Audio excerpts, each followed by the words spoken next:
Mini episode 119 of the FDH Lounge is brought to you by Sportsology, delivering unconventional columns and webcasts about sports, TV, music, movies, and more. Follow them on the web at sportsology.info. The FDH Lounge. You want to schedule your life around it. A long time ago, on a gloomy, wet Cleveland spring night, two men stand alone amidst the late-night drizzle. Their voices echo across the vacant station parking lot as they debate the merits of the great American radio show that have been missing for far too long. On that night, an idea was born. That idea became the FDH Lounge.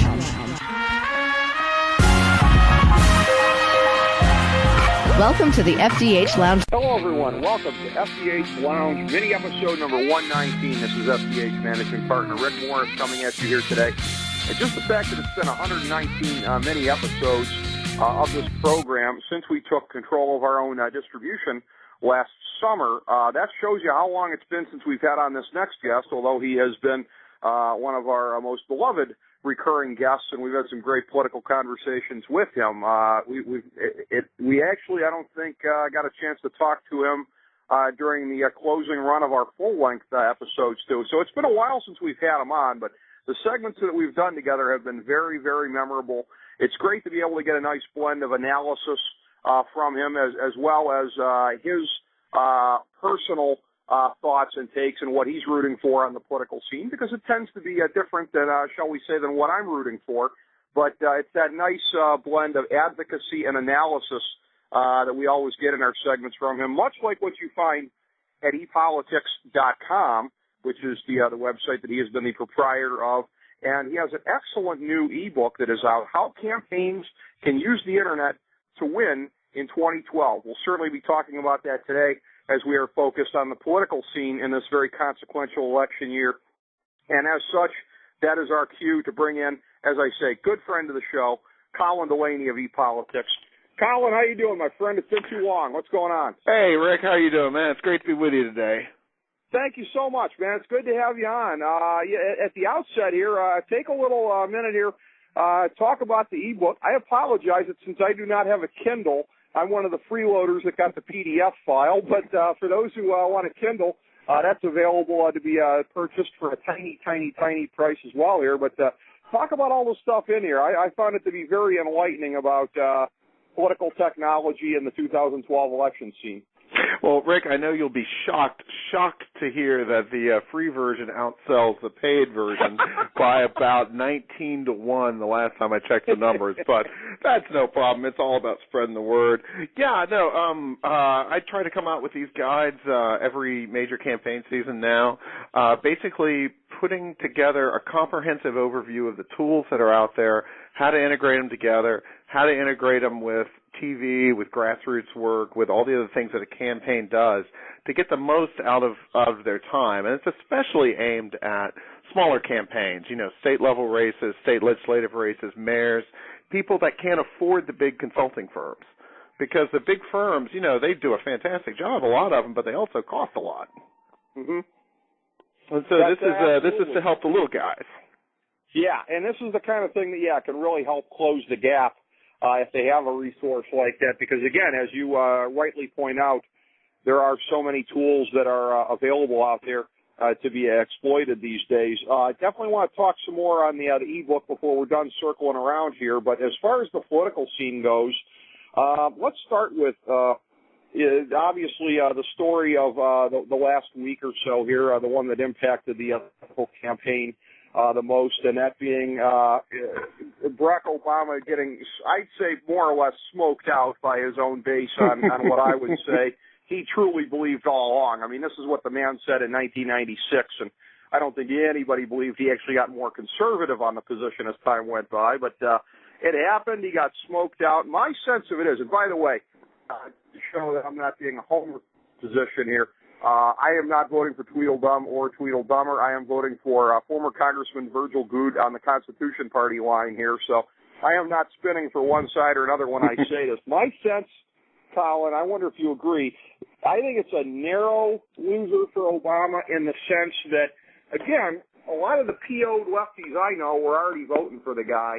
There's a little bit more passion on that side. He sure got the rainbow ATM cards fired up. It's great for his contributions, but beyond that, I look at it like there's a lot of people like me, a lifelong Roman Catholic opponent of gay marriage, albeit a fan of Rudy Gay. I should say that in fairness here. Very bummed about Memphis going out of the playoffs yesterday. But no, I think there's a lot of folks like me socially who voted for him last time, who overlooked the cognitive dissonance and or wanted to believe a certain thing here and now have been, had it thrown back in their face that this is what the guy really stands for and he doesn't agree with you on opposition to gay marriage. So I don't think it's a big thing. In my estimation, he doesn't need to win Virginia or North Carolina. I think it really complicates his efforts in both and maybe a shade in the battleground states. What do you think? Well, I think you're probably right. I think in the end, it's more of a wash than anything else. I'll tell you, his position had just frankly gotten to be untenable. I think you're absolutely right that nobody on the left really thought that he was against gay marriage. And he was getting so much pressure from these groups, and it was just frankly not consistent with the rest of his worldview. Right. And one of the debates that's been going on around here is whether Biden was crazy or crazy like a fox, i.e., was that an unofficial trial balloon, or was Biden just speaking off the cuff and put Obama in a box? But if he did put him in a box, it's probably a box that he wanted to be in anyway. I'm on, discussion groups and liberal activists and that kind of thing. And, there are a lot of people who weren't fired up a week ago who are fired up now. And I think it's going to make a big difference with the college students and with the people right out of school because there's a massive demographic shift going on that people under 30, by really large margins just don't think gay marriage is a big deal. Speaking of North Carolina, I'll be very curious to see how different the electorate is in North Carolina in November. I mean, this was a special election. It was in May when college students are in finals and things like that. I'm wondering, and just in general, special elections have a low turnout that tends to favor a group that's fired up, and especially older people tend to vote more in specials. So a more Obama-esque coalition may show up in the fall. Now, one point that I thought was very interesting that someone made was, I believe it was in Slate.com, was that it may have been easier for Obama to come out in favor of gay marriage than it would have been for a white president, because one of the groups in the Democratic coalition that is pretty uncomfortable with gay marriage is church-going black people. But they're not going to turn against the first black president, where they might have turned against a white president. I agree with that. I guess my take on that is a much more cynical reading of what you just said there, and my sense being that church-going blacks who are opposed to gay marriage, ultimately when push comes to shove, if they're still voting for Obama, are putting racial identity above allegiance to God, in my estimation. How strong is your faith, frankly, if you're opposed to that? But first black president, gotta hang with him. I mean, are you opposed to it out of Are you opposed to it out of a really considered belief, out of faith, or more just out of that's how you've always done things? I mean, Ecclesiastes says a lot of things. I don't stone witches either. Interesting. Well, yeah, and that's, I guess I'm giving these people the benefit of the doubt on the one hand and not giving them the benefit of the doubt on the other side. Yeah, I'm giving them the benefit of the doubt that they're opposed for reasons of religious faith, as I am. But, yeah, I would be very cynical, frankly, about anybody that was that big opposed to gay marriage still voting for Obama, because I would think that that's one of the more important social issues out there, to put it mildly. But that's a very interesting thought there about North Carolina and the electorate. I had not heard that point made previously, but I think that is definitely a good point as far as what the electorate's likely to look like in the fall. I have to say, again, I've thought all along that it was going to be more of a traditional map than last time. I mean, I don't think anybody, even on the Democratic side, is thinking Obama's going to win Indiana. I think that's pretty much a given, my friend. Well, yeah, exactly. But I didn't see him carrying North Carolina or Virginia anyways. Mm-hmm. I think I guessed his margin to be about 290, and that's about what I would say to this very day. But you keep hearing again that they think it's going to be maybe more of an untraditional map than last time, and that a lot of the red state, blue state divide of 2000 and 2004 is going to be kind of out the window. How do you see it shaping up as of right now? It's really interesting because there are a lot of demographic shifts going on. And, I live in the District of Columbia right next to Virginia. My younger brother lives down in Roanoke, which is very traditional, conservative part of Virginia. I'm right next to Northern Virginia, which is multi-ethnic, which is high-tech oriented, and which is growing fast. Virginia is a changing state, and to a certain extent, North Carolina is too. I mean, North Carolina's population, I think the Hispanic population in North Carolina is getting up close to 10%. Now, a lot of them don't vote, but you can see the demographic shifts that are coming. There are the Dems. Let's put it this way: if it's a traditional electoral map, Obama is going to have a tougher time. If it's an untraditional map, I think it's going to be untraditional because the Democrats are putting states in play that they used to not be able to. Does that make sense? Well, that makes sense. And again, we don't know what the state of the economy is going to be by this fall. We don't know how events in Europe are going to shape this thing. I mean, there are so many things that could render aspects of this conversation obsolete even in the next 10 days with the state of the world these days. But without being too self-referential, I'd like to ask you a question here on a column that I wrote and that I had sent to you, and I got some of your initial thoughts. Yeah, I loved it. I thought it was a great piece. Well, thank you. It was a construct that I guess I've been playing around in my head for a long time, and it kind of just came to me. But this whole notion about really what's wrong with the conservative side of things and everything, I mean, I trace it back to the real cognitive dissonance about George W. Bush being president. I think, again, that these things that people would take as throwaway comments by George W. Bush about having, gotten to be bigger than the conservative movement or replaced it with his form of, quote-unquote compassionate conservatism, i.e. big government conservatism.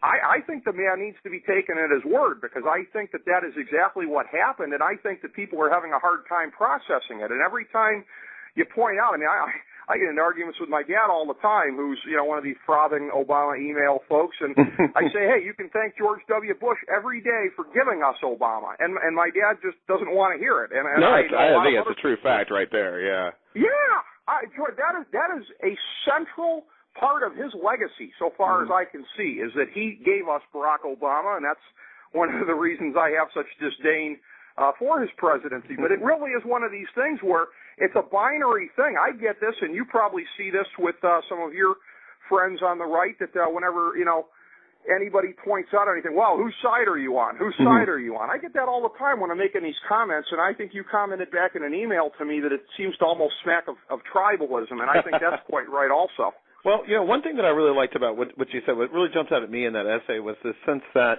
you can't just be against something. You have to be for something. And I think that's where a lot of liberal critics of Bush went wrong in the mid-2000s, was it was anti-Bush, but it wasn't pro-anything. And Obama came along, and he was pro-something vague. He was pro-hope and change, which could mean whatever you wanted him to mean, right? But he was for something. Where, the people who were screaming about the war, many times they had very good points, but there needed to be some kind of alternative put out there. The same thing with the Bush tax cuts. There needed to be some kind of alternative put out there. And I think that what you're seeing now is on the right is this reflexive anti-Obamism or Obamaism.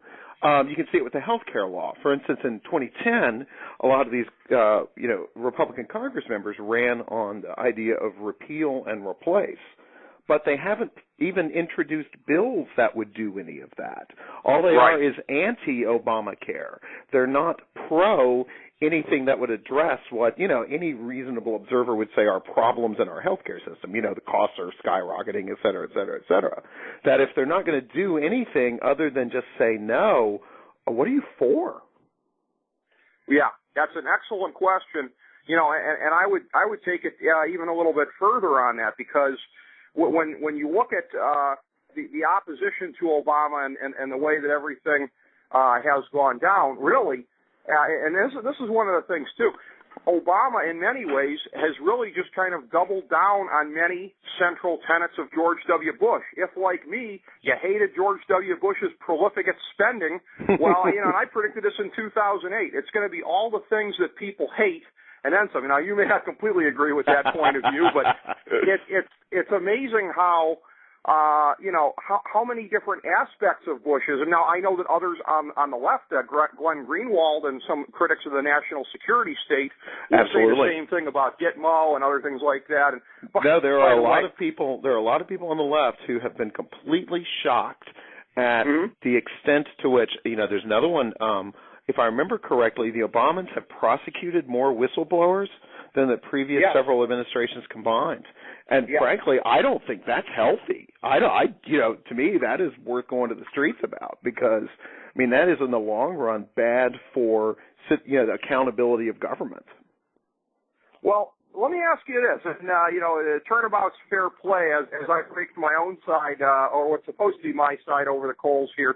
When you look at Gitmo's still open, which I actually applaud. I actually find to be refreshing pragmatism on Obama's part about some of the promises he made that I thought were a little bit fevered that he's walked away from. But things like that, things like the whistleblowers, things like the fact of how quickly he moved away from single payer, isn't the tribalism also reflected in the fact that at not one point in the last 4 years has there been any notion of a major primary challenge to Obama?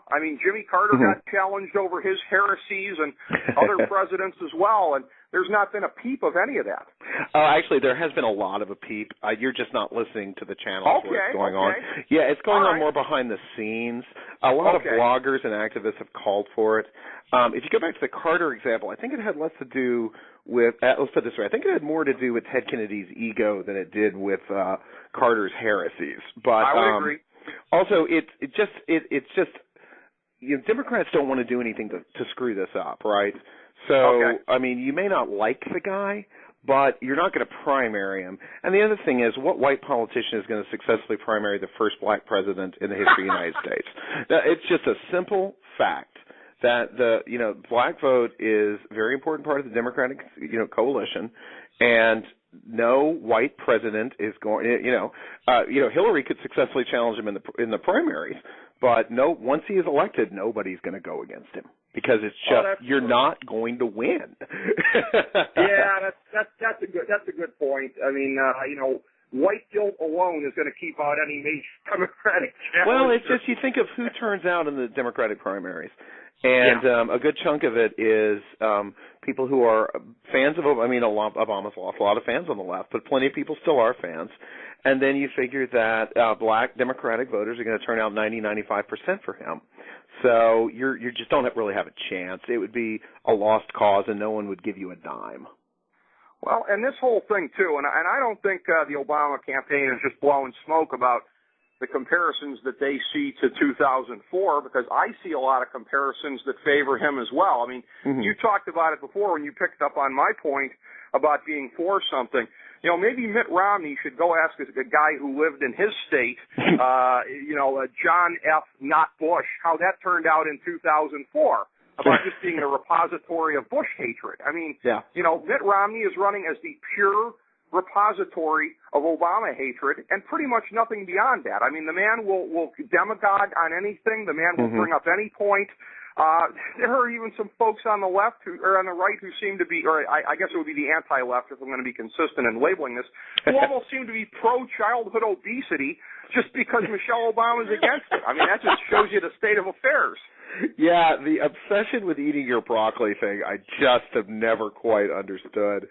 For instance, she goes and gets a hamburger and Rush Limbaugh jumps on her, and you're like, well, she doesn't say all you have to eat is broccoli. You have to eat a balanced diet. It's good for you. Yeah, I know. It's a little... but, it was like the Clinton Clinton hatred disorder, whatever they called it back in the 90s. And then Bush gets it in the 2000s, and now Obama has it. A certain number of people are just going to go unbalanced. But, a point I wanted to make during the gay marriage thing about Romney is, it'll be interesting to see the extent to which Obama's decision, which I do think will fire up part of the left base, how much of it pushes evangelicals toward Romney who might otherwise have stayed home because of the whole Mormon thing. You saw it in some of the coverage of the Liberty. I mean, I didn't really realize the extent of this. But when he spoke at Liberty University on Saturday, they interviewed several students, who are evangelicals, and several of them were going to support Romney. But others really felt that Mormonism was a cult, felt very strongly about that. And that's that's like a set of beliefs in the evangelical community that I'm not really exposed to much. And I wonder if, how much that's going to matter. The gay marriage thing may really help him with that slice of the electorate. Well, Colin, I wasn't really aware of it either, but and what I'm going to say is going to be taken as controversial, but I'm just repeating something that I know. A very close friend of mine, his father was, the polite word would be recruited, but probably the more accurate word would be indoctrinated into joining the Mormon Church. I was like most people, and you probably were too. Oh, ho, ho, ho, goofy kind of a thing. Oh, no alcohol, no caffeine, funny underwear, ha, ha, ha, harmless people. Then you find out these things, and like, ooh, okay. So, yeah, I mean, I look at things in a different light since I heard that, and that is something that he is having to battle, and is that a part of my reason that I'm staying away? Not completely, because I find the man to be a complete untrustworthy weather vane, but is that part of my calculus? I'm going to be honest, if stupid, and say yes. So I'm sure very that's the interesting. case with Okay. Yeah, I think that for other people that's going to be an issue also. Yeah, and again, I don't think it's going to be, like it's going to be a major thing that's talked about in public, but it might be one of those subtle little things that suppresses turnout a few points here and there. I mean, it's not going to lose him South Carolina. Let's put it that Right. way. But you look at a state like Colorado, which the Democrats would really like to take this time. It has a significant Mormon population, so it's liable to help him in a place like that. That's true, and I'll tell you this too.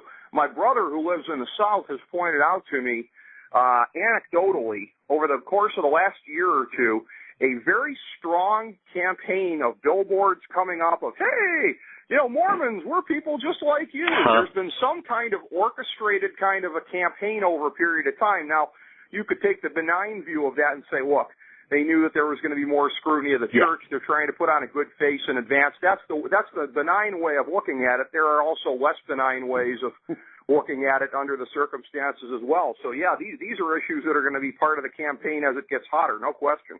But I think you're right that the Romney is weather vane. Romney is a man of no real convictions. That is the main thing he's going to have to fight, because that's what's going to. I mean, there are a lot of conservatives who aren't going to like that. That didn't like him. I mean, he still, late in the primary season was still getting, relatively low percentages compared to what you might expect for somebody who was by then inevitable. And then with the sort of the swing voters, it'll be interesting. A man who makes a $10,000 bet on stage, it's just kind of hard for an everyday dude to relate to him. By this point, Obama is also a millionaire, right, from his book sales and nothing else. But that he came up a normal guy. If with a Kenyan father growing up in Hawaii, but it wasn't like he was going to a private school. Right. No, I mean that's the issues of where each of those two guys came from are kind of baked into the cake also in the perceptions, but. I wonder in terms of looking this, and by the way, and again, as far as that goes, you mentioned, the Kenyan background, Hawaii and everything like that. And when we talk about birtherism and some of the kind of fever swamp things that have been around, I've always sensed, and this may be a little bit paranoid, but I've always sensed that Obama is the rare politician that uses a dog whistle to his enemies, not to his friends. I think that Obama, for as long as he dragged his feet in putting out the birth certificate thing, I think it was only when Trump began to really draw blood that he went and put it out. But I get the sense on that, and with gay marriage and some of these other things here, that he is doing things that, and again, I'm not absolving anybody on the anti-left for their, fever swamp type stuff, but I get the sense that Obama is smart enough to get these people riled up, and that he knows exactly what he's doing in fueling these things. Is that paranoid, or could there be a strain of truth to that? Possible, but I think it is so hard to try to predict in advance how anything is going to play out. And honestly, I think in 2008, the biggest danger he had was this Obama is an alien, alien to our way of life sort of meme. And it was getting spread through lots of vicious emails and that kind of thing. It wasn't talked about as much in public. It was, and to John McCain's credit, he pushed back against some of that.